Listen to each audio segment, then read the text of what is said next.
What is up, guys? It's your boy Paul here, coming at you with another video. If you've never tuned into one of my videos before, I talk about three basic things. One is life, one is faith, and one is business. So pretty much whatever is on my mind for the day, that is what I talk about. And so look, today I want to talk about the topic of waiting. Waiting is one of the absolute hardest things that we have to go through as individuals. As humans, just whatever it is, we are waiting constantly, right? And you know, for some things we've been waiting years for, and other things it's been a week.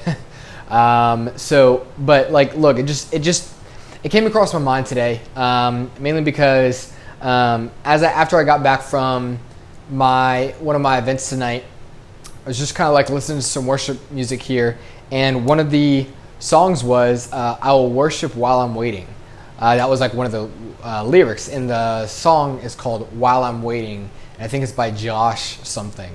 But I just remember that song being so powerful for me, especially like a year ago, a year and a half ago. I felt like I was waiting for a lot of things, and to an extent I still am. Like if I think back to that time, a year and a half ago, a year ago, there were some very specific things that I was praying for a lot, that I just felt like that weren't coming, and I knew that they would eventually, but I had this assurance that I had to wait. And you know, for a lot of things I'm still in a waiting period for. And you know, this is kind of like why I wanted to bring this up, because for a lot of life we're in a waiting period. But like, the reason why I love the lyrics so much, I will worship while I'm waiting, is because waiting is not passive. Waiting is active, okay? Waiting is not, hey, I'm gonna sit on my couch until, you know, this person shows up in my life, or until $5,000 shows up in my life, or until the house of my dreams just shows up. You know, whatever it is that you're waiting for.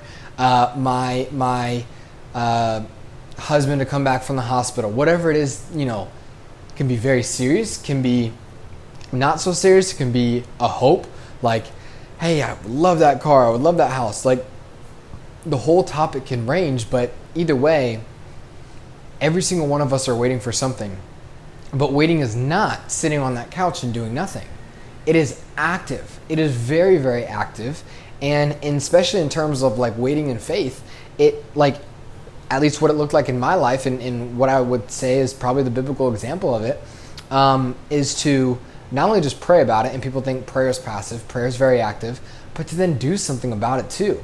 So, you know, for some people it's like waiting for their dream job. Okay, but what have you done while you're waiting to push that process along? You know, along with your prayer, you know, how many applications have you put in? What overtime have you put in? Who have you talked to? Who have you networked with? You know, some people are waiting for a spouse. It's like, okay, great, wait. But at the same time, you know, how much are you putting yourself out there? How much are you meeting new people? You know, what are you also doing in your waiting? Don't just sit around. But know this too. So that's the first point that I wanted to make, that, well, waiting is not passive, it's active. The second thing is, what are you doing while you're waiting? And the third thing is, look, know this, that although the desert can be a hard place, right? Deserts are. They lack water, hence desert. They're arid, you know, they're dry. It's just all that stuff, you know? And sometimes you're like, what direction do I go? I see barrenness everywhere. Everywhere. I look ahead of me, sand. I look to the left of me, sand. I look to the right of me, sand. I look behind me, sand. And where is it cool? Oh, cool. Nowhere. It's hot everywhere. Like, everything just seems dry and empty and all that stuff. So know that in those times, are they desirable? No. But in those times of waiting, in those times of being in the desert, at the same time, you are in one of the best times of your life. Because what I've noticed, at least, and this is of course with my very limited experience in years, is God tends to do the best work in our waiting periods. Like, as far as like what it is between you and him and the work that he does, as far as like taking your soul into such a place to where it is alone. It is alone with him, because you can share your desires with people and like, great, that's awesome. But like, what is it when he alone knows the extent of what those desires are, and your heart's longing for them, your heart's yearning for them, and he's holding you. He is literally holding you in that place and caring for you, and you're able to express all of it. And even those times when you're like, you know you desire it more than you're even expressing it to him, he knows. He knows. And he is so gently building in you the character that you need before you could have that thing. I don't know if you've ever heard this saying before, but it's that a blessing come before its due time can actually be a curse. Reason being, sometimes you seriously can't handle the weight of a blessing, and it would actually be your downfall if you were to get it sooner rather than later. And so that is one of the things that I love so much about waiting in the desert, is that although it's painful, don't forsake the lessons that he's trying to teach you in the waiting. Because if you're not picking up on what he's trying to teach you while you're waiting, you're going to have to wait longer. Because it's not an issue of, oh, I've just said you have to wait a year. No, it's an issue of, I need to prepare this in Paul. I need to prepare this in, Julia. I need to prepare this in Sam. Whoever you are, God's saying, I need to prepare this in them before I can even give them this. I want to give them all of this. And don't think I'm just talking about prosperity here, because I'm not. I'm not one of those people who just talk about prosperity.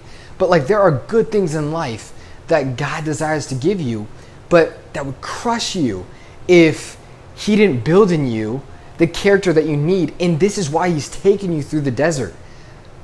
Like, I know waiting is hard. And there are some things I've been waiting over 10 years for, and there are some things I'm, going on 2 years for now. And, there are some things that I'm going for 3 months now. Like, there are various things in my life that we're waiting for, right? And I'm absolutely positive, the same as with you, that we are constantly waiting, okay? So don't be passive in this waiting season. Be very, very active. And one thing I would suggest is, as much as you can, lift up your heart's desires to God. As much as you can, say, like, Lord, I really don't understand this. Lord, this is really painful. Lord, why is this still going? All of those questions are super valid, and I encourage you to ask. At times, he will give you answers for them. And, what he's revealed to me thus far for my personal stuff is, Paul, I am developing in you the character that you need in order to handle the stuff. And, like, I just want to give you a couple of these examples. Look at Joseph. He was in prison for so long before he was even able to have, the position that God gave him. And then with the authority, think about it, he went from prisoner to second in command like that, like literally overnight. And then you got to think about David, from the time that he was anointed with the oil until he actually became king. What was that, like around 15 years or something like that? Like, all of God's servants wait. All of God's servants wait. And whether they want to or not, whether it was planned or not, God puts them through a waiting period before he can allow them to have whatever he has ordained them to have, and let them carry it with the character moving forward. Now, understand this though. Similar to David's position, even with the character building and even with walking with God for a while, David still fell away. Now, he came back. He obviously committed adultery and murder, and I think it was Samuel who came to him and rebuked him essentially, and he repented and everything like that. But so even with the character building, that stuff can still happen. So next time you're praying for whatever it is that you're praying for, don't be so quick to think that your life will be fulfilled the second you get that thing, because as we've seen with multiple people in Scripture, there is a waiting period, and then still. Like, a lot of times that waiting period, built the stuff in them that they needed to have, but sometimes it still carries such a weight that sometimes, they fluctuate with it. So don't set your heart so much on those things that you're missing out on or that you feel like you're missing out on, but draw close to God, draw near to him, and of course, lift those desires up. They are absolutely good things. But above all else, at least this is what I've learned. Above all else, seek to know God more. Seek to love him more. Seek to know him and just desire him and see who he is and see, like, so as the Psalms would say, taste his goodness. Taste his goodness. And I want to give you this encouragement because you have to be able to taste the Lord's goodness and know that it is sweeter than anything else that, not only that this world can, it is even here, but anything else that he's going to give you, he alone will always be the greatest. So next time you're like, oh, I just don't have this thing, or, I don't have this job yet. I don't have, this family yet. I don't have this car yet. I don't have, the finances yet. I don't have the health yet. I don't have whatever else yet. What do you have? You have him. And he is the chief gift. He is the gift that is above all other gifts. He is the gift that will take you beyond your wildest dreams. So I think even in that, there's due cause to give him praise for that alone, even if you stay in the wilderness for much longer than you expect. And listen, there are going to be things that you stay in for over a decade. There is in my life as well. I'm still in a waiting period for some of them. Some of them are pretty brand new. Like I said, up to 3 months ago, I'm still waiting for some stuff. And, there's a couple particular things that are going on 2 years now that I'm waiting for. But regardless, God is constantly working. Continue to have faith. Continue to think. And do. Don't sit back. Don't get bitter about stuff not happening yet. Just do. Just, do what you can to help the process forward and leave the rest up to God. Okay? So look, I wanted to give this quick video today. Actually, it wasn't so quick. But hopefully it was encouraging to at least one of you guys. Like I said, I don't know what it is that you're currently going through right now. I don't know what it is that you're currently waiting on right now. But I do hope this message spoke to you. So if it helped in any way, shape, or form, feel free to leave it down in the comments below. If it helped, give it a thumbs up. And if you know someone who could use this video as well, feel free to share it with them. Also, I wanted to add this in real quick before I sign off. If there is a certain topic, whether just random life thing, faith thing, or business thing that you want me to cover, I'd be more than happy to go over it in the video. So yeah, I'd be more than happy to do that. So I guess I will see you guys in the next one.